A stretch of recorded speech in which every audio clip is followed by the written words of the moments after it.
Have you ever looked at one of those gorgeous, lush-planted aquariums and thought, man, no way I can pull that off without spending a fortune on complicated CO2 systems and blinding high-powered lights? Well, I'm here to tell you that you are absolutely wrong. Today, we're attacking the myth that beautiful planted tanks have to be complicated, stressful, or expensive. In this explainer, we are breaking down the ultimate low-light, low-tech plant guide, sourced directly from the experts at TankZen. Get ready to discover the resilient, absolutely stunning aquatic plants that actually prefer the simple life, and how you can cultivate them using gear you probably already have lying around. Okay, let's dive into this. First, we'll bust the high-tech myth, then define real low-light needs. We'll meet the unkillable epiphytes, check out anchors and fast growers, and finally, wrap up with setup essentials and mistakes. All right, Section 1, the high-tech myth. It is honestly kind of heartbreaking how many beginners quit the planted tank hobby before they even truly start. And the main reason? They falsely believe that keeping aquatic plants demands this insanely precise fertilizer schedule and super expensive gear. So ask yourself, do you really need injected CO2 to have a lush green tank? The resounding answer is no, absolutely not.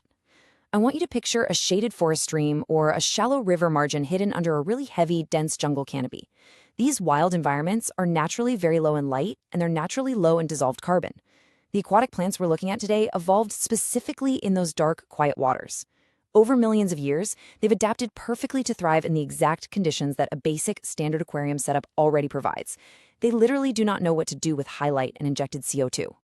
Moving right along to Section 2, real low light needs. When you're setting up a low-tech tank, one of the biggest points of confusion is what low light actually means in a practical sense. You'll constantly hear terms like watts and lumens thrown around at pet stores. But here's the secret. Watts just measure how much electricity a bulb uses, and lumens measure how bright the light appears to our human eyes. Neither of those actually tells you what the plant is eating. You need concrete, measurable terms. And that magic number, it's 20 to 50 par. PAR stands for photosynthetically active radiation, which is the specific spectrum of light plants actually use to photosynthesize. Research shows that low-light plants perform their absolute best at 20 to 50 par right down at the substrate level. And here is the brilliant part. A standard aquarium HUD light, or just a basic LED strip designed to light up your fish, easily delivers about 10 to 30 par to the bottom of a typical 20-gallon tank. So your basic out-of-the-box equipment, it's already perfectly sufficient. And this brilliantly illustrates the biological relationship between light and carbon. Think of your aquarium plant like a car engine. The light from your LED, that's the gas pedal. The CO2 in the water, that's your fuel. According to botanical research, when you only have low light, meaning you're barely pressing the gas pedal, the plant's engine doesn't run very fast.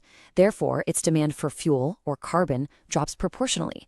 Because CO2 is the primary growth-limiting factor, lower light naturally reduces the plant's demand for it. These slow-growing plants consume so much less fuel that the ambient CO2 already naturally occurring in your water, from your fish breathing and surface water moving, is more than enough for them to survive, grow, and look totally fantastic. Which brings us to Section 3, the unkillable epiphytes. Now for the really fun part. Let's meet our first group of aquatic characters. These are, hands down, the most forgiving beginner plants in the entire hobby. And incredibly, they don't even need gravel, dirt, or sand to thrive. An epiphyte is a unique type of plant that naturally anchors itself to hard surfaces using these root-like structures called rhizoids. Out in the wild, you'll find them wedged into the crevices of river rocks or clinging to submerged driftwood, stubbornly surviving strong currents.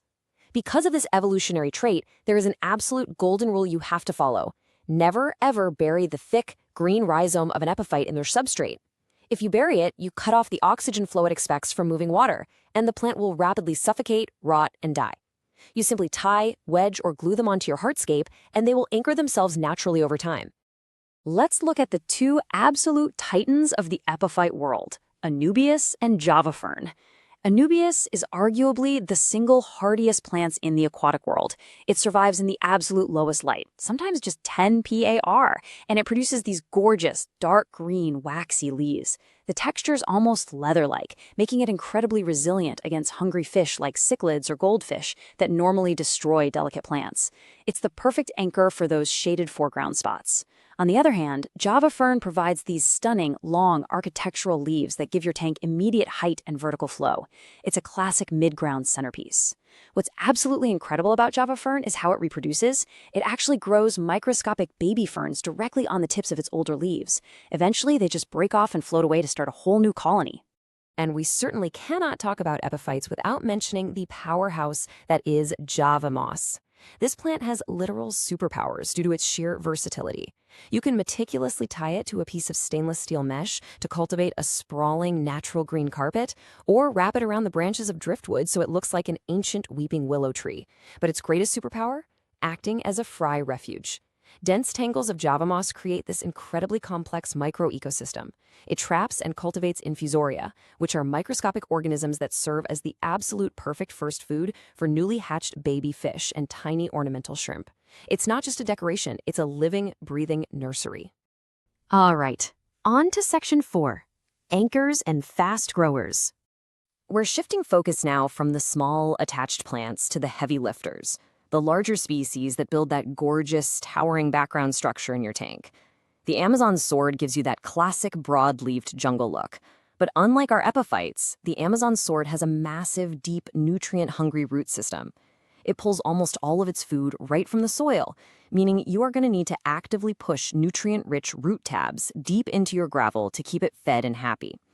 Contrast that with Vallisneria, which features tall, flowing, ribbon-like leaves that elegantly drape across the water's surface. Vallisneria is spectacular because it rapidly spreads horizontally via lateral runners. It shoots a runner straight under the sand, pops up a brand new plant a few inches away, and eventually creates a fully connected, swaying underwater grass field across the entire back of your tank. Now, what's really interesting about this slide is a phenomenon known in the hobby as crypt melt. It's fascinating, but it's often terrifying for beginners. Imagine you plant a cryptococcine, often just called a crypt, and suddenly within 3 or 4 days, every single leaf turns to mush and dissolves. Seriously, do not panic. Beginners almost always dig the plant up and throw it in the trash, assuming they killed it. Actually, scratch that. It's a highly evolved adaptive response. When the plant senses a sudden change in water chemistry, pH, or hardness, it deliberately abandons its old leaves to conserve energy. The root system and rhizome beneath the sand are perfectly healthy. It is essentially just rebuilding its cellular structure. If you just leave it alone and siphon away the dead mush, within 2 to 3 weeks, a crown of fresh, newly adapted leaves will aggressively push right up through the substrate. Now, if you want explosive speed and serious utility, you want Hornwort. This is hands down the fastest growing plant on our list today. Because it's a stem plant that doesn't actually need to root in the substrate at all, it absorbs nitrates and impurities directly from the water column through its dense, feathery leaves. It is incredibly effective at exporting excess nutrients. It acts like a massive biological sponge. But what truly makes Hornwort special is a scientific mechanism called allelopathy. The plant actively wages chemical warfare in your tank. It releases natural chemical compounds into the water that actively inhibit and stunt the growth of competing algae. It is for sure one of the best natural defenses a beginner can deploy against a cloudy green tank. So the crucial point is, when we look at the core data for all of these aquatic characters together, one absolutely critical detail aligns across the board. None of them require injected CO2. Whether you're wedging a tiny Anubias into a 5-gallon nano setup for a single betta fish, or planting a massive Amazon sword in a 20-gallon community tank, the science perfectly holds up. You can create a stunning, vibrant, multi-layered aquascape utilizing foreground, midground, and background plants with nothing more than the basic LED light that likely came in the box with your aquarium. Let's wrap things up with Section 5, Setup Essentials and Mistakes. Getting your ecosystem balanced right out of the gate is delightfully simple if you just follow these precise steps. First, plug your basic LED light into a cheap mechanical outlet timer and set it for a consistent 6 to 8 hours a day. In the plant-to-tank world, a consistent photo period is vastly more important than intense, expensive lighting. Second, use cotton thread or aquarium-safe superglue to attach your epiphytics directly to your rocks and wood. Third, push those root tabs deep into the gravel near your heavy root feeders. And finally, step 4. When using a comprehensive liquid fertilizer for the water column, only dose it at half the manufacturer's recommended strength. Remember our car engine analogy? Because your low-light plants are growing slowly, they simply cannot absorb a massive, full-strength dose of fertilizer fast enough. If you dump a full dose in, whatever the plants don't eat immediately will be happily consumed by a massive algae bloom. Let's move to and see how this builds right into the biology, which naturally reveals the pitfalls you need to avoid. We've covered the fatal mistake of suffocating rhizomes in the sand and the tragedy of throwing away perfectly healthy, melting crypts. But look closely at lighting and chemistry. Running your lights for 10, 12, or even 14 hours a day will not magically make your low-light plants grow any faster. It will simply blanket your entire tank in aggressive green algae. And you absolutely must pay special attention to this final warning. Never, ever use liquid carbon supplements if you are growing Vallisneria. While they're marketed as a CO2 alternative, liquid carbon products are technically made of glutaraldehyde, which is a chemical biocide. Because Vallisneria is incredibly primitive on a cellular level, exposure to this biocide will literally melt the plant's cell walls. It'll turn your beautiful underwater grass field into transparent, decaying sludge overnight. No way you want that. So what does this all mean? As we wrap up this deep dive explainer into the easiest, most fascinating aquatic plants on Earth, I have to leave you with a final provocative question. Which resilient plant will anchor your very first low-tech aquascape? Will it be the rapidly spreading horizontal runners of Vallisneria creating a dense jungle? The unkillable, leathery leaves of Anubias wedged into a river stone? Or perhaps a lush, sprawling carpet of Java moss acting as a microscopic nursery for your shrimp? The barrier to entry has truly never been lower, and a beautiful, hassle-free planted tank is completely within your reach. If you are enthusiastically ready to get your hands wet and start your next aquatic adventure, I highly encourage you to read the full guide over at the TankZen blog. They have exact budget-friendly lighting recommendations, specific hardscape gear picks, and literally the whole shebang. Absolutely everything you need to get your ecosystem thriving on day one. Thanks for hanging out and learning with me today on this explainer, and hey, happy aquascaping!